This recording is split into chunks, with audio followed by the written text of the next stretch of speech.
Les dangers du cancer de la peau sont en augmentation au Canada. On en diagnostique 2 fois plus qu'en 1990. C'est énorme. Juste pour vous donner un exemple, demain, indice UV dans la région de Montréal de 7, donc élevé. Le soleil qui est de plus en plus dangereux. Michel Rochon sera avec nous, mais d'abord, voici ce qu'il nous a préparé. Sylvain Poisson est un survivant du cancer de la peau le plus agressif, le mélanome. Il y a 8 ans, on n'avait aucun espoir pour lui. Grâce à un traitement expérimental aux États-Unis, il est encore vivant. Mais le mélanome est un cancer qui se propage. La maladie est revenue au médiastin, est revenue au cerveau. Suite à des opérations, ils ont été capables de retirer.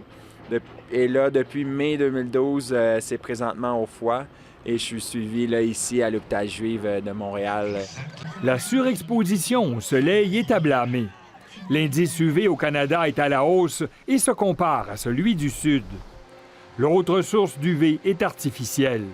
La mode des salons de bronzage fait des victimes, comme Martine Provost, qui a dû se faire enlever un mélanome. Mon message auprès des jeunes, c'est de toujours penser que lorsque vous allez dans les salons de bronzage, c'est un peu comme aller dans un cercueil. Et le soleil a des effets néfastes qui, malheureusement, sont permanents. Le cancer de la peau est devenu le plus courant au Canada. Les cas de mélanome ont plus que doublé depuis 1990. Résultat, l'impact économique de tous les cancers de la peau se chiffre à plus d'un demi-milliard par année. D'où l'importance de la prévention. Au niveau de la prévention, de faire des auto-examens, un peu que les gens font pour le sein, s'examiner la peau et s'ils détectent de quoi, de façon précoce, ça fait toute une différence au niveau du pronostic, c'est-à-dire la survie de la personne. Ces nouvelles données sur le cancer de la peau font partie des nouvelles statistiques pour l'ensemble des cancers. Cette année, il y aura plus de 190 000 nouveaux cas de cancer au Canada et plus de 76 000 décès. Une augmentation constante attribuable au vieillissement de la population et à la croissance démographique. Michel, on va reprendre un des chiffres dans votre reportage. 76 600 décès. Où se situe le cancer par rapport aux autres maladies?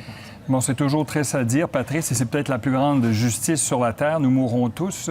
Au Canada, 250 000 de personnes décèdent à tous les ans. Donc, ça place le cancer à environ 30 des décès. C'est beaucoup plus que les maladies cardiaques qui sont environ à 20 Donc, on se rend compte que le cancer prend une grande partie. Je ne sais pas si on a un tableau pour le montrer. On sait que le diabète, c'est juste 3 la maladie d'Alzheimer, 2,6 Donc, grosso modo, on se rend compte que cette maladie-là a un fardeau à la fois personnel, économique, social et pour le système de santé très difficile à gérer. Donc, vous dites 2 Canadiens sur 5 touchés au cours de leur vie. Cancer au Canada, c'est le tableau. Un Canadien sur 4 en mourra et 89 des cas touchent les 50 ans et plus. Bon. Ça, c'est le deuxième tableau, en fait. Oui. Depuis 88, 126 000... Bon, voyons, on le voit le premier là, que je vous donnais. Alors, ça, on voit la tarte, on se rend compte que finalement, il y a plein d'autres maladies, mais le cancer prend le gros de la place. Il faut dire que c'est une maladie de vieillesse. Hein, on l'a vu tantôt, près de 90 des gens qui en souffrent ont plus de 50 ans. La bonne nouvelle, Patrice, c'est que depuis 1988, il y a comme une inflexion dans le nombre total de décès évités. 126 000 décès de moins que prévu.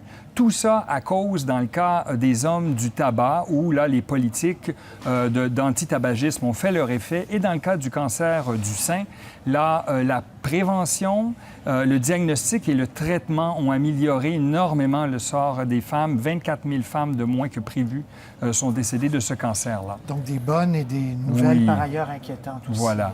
Merci, Michel. Ça fait plaisir, Patrice. Au revoir.